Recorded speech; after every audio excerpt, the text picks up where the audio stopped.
কসবাঘাটে তদন্তের অগ্রগতির আপডেট আপনাদের দিয়ে রাখি। 17 জনের তালিকা তৈরি করা হয় যে কলেজ বন্ধের পরও তারা উপস্থিত ছিল। কেন তারা উপস্থিত ছিল তাই জানতে চাইছে পুলিশ। কসবা থানায় ডেকে জিজ্ঞাসাবাদ পুলিশের। আমরা আরো আপডেট নেব কসবা থানা থেকে। এই মুহূর্তে দেবাঞ্জন বন্দ্যোপাধ্যায় আমাদের প্রতিনিধি রয়েছেন আমাদের সঙ্গে। দেবাঞ্জন, কি খবর পাচ্ছ?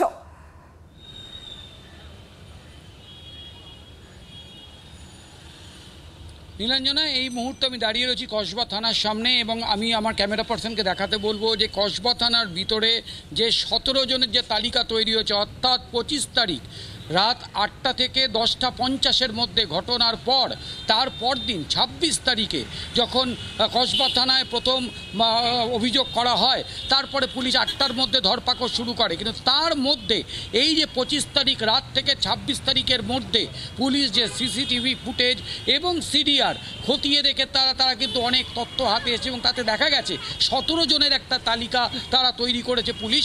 এবং সেই 17 জনের মধ্যে কিন্তু দেখা যাচ্ছে যে মূল অভিযুক্ত মনোজিৎ মিশ্র সেই ঘটনার দিন তো পরের দিনে কিন্তু সকালবেলা তিনি ভাইস প্রিন্সিপালকে ফোন করেছিলেন। কেন তিনি ফোন করেছিলেন? এতদিন তিনি কলেজের সঙ্গে যুক্ত নন, ঠিক কী কারণে ওরকম জঘন্যতম অপরাধ করার পরেও তারপরে কেন পরদিন সকালে তিনি ফোন করলেন, কি বললেন, কি কথাবার্তা হয়েছিল, সেই কথাবার্তাগুলোই ছাত্রছাত্রীদের সঙ্গে এবং এই যে 17 জনের তালিকা তৈরি হয়েছে তাদের সাথে কথা বলে পুলিশ তার হদিশ পেতে চাইছে।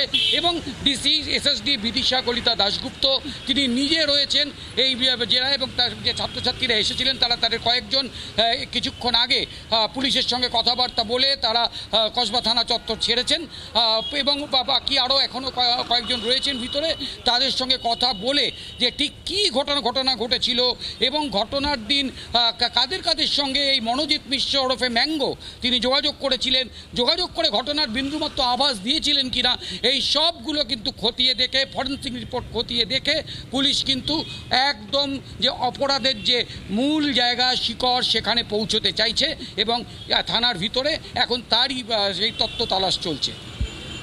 ধন্যবাদ দেবাঞ্জন।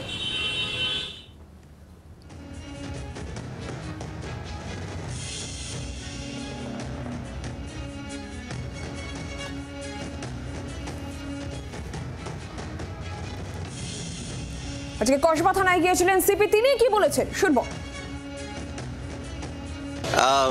যেহেতু কেস খুব সেন্সিটিভ আছে তো কেসের ইনভেস্টিগেশন ডিটেলস আমি বলতে চাইছি না এই মুহূর্তে।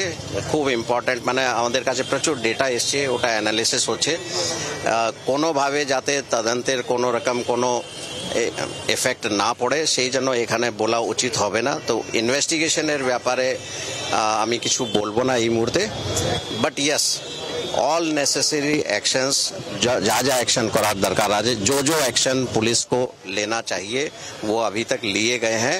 एंड मैं ये एश्योरेंस देना चाहता हूँ कि और फर्दर जो इन्वेस्टिगेशन जो चल रही है उसमें जो भी इन्वेस्टिगेशन के हिसाब से जो करना चाहिए वो किया जाएगा। সাউথ ক্যালকাটা ল কলেজে যে কেস হয়েছে ওটা পুলিশ তদন্ত করছে। যেহেতু কেস খুবই সেন্সিটিভ আছে, we would not like to, আমরা খুব ডিটেলস আমরা কিছু দিতে চাইছি না। আমি এটাই বলবো দ্রুত করে এফআইআর করা হয়েছিল। 3 জন এফআইআর অ্যাকিউজড প্রথম দিনেই ধরা পড়েছে, ইন লেস দেন 12 আওয়ার্স প্রথম 3 জন ধরা পড়েছে। তারপরে বেসড অন এভিডেন্স আরও একজন ধরা পড়েছে। অনেক এভিডেন্স আমরা কালেক্ট করেছি, সেইগুলো অ্যানালিসিস হচ্ছে। বাকি যে ইনভেস্টিগেশনের প্রসেস আছে সেটা হচ্ছে। বাংলার আওয়াজ, বাঙালির আবেগ, জি 24 ঘন্টা।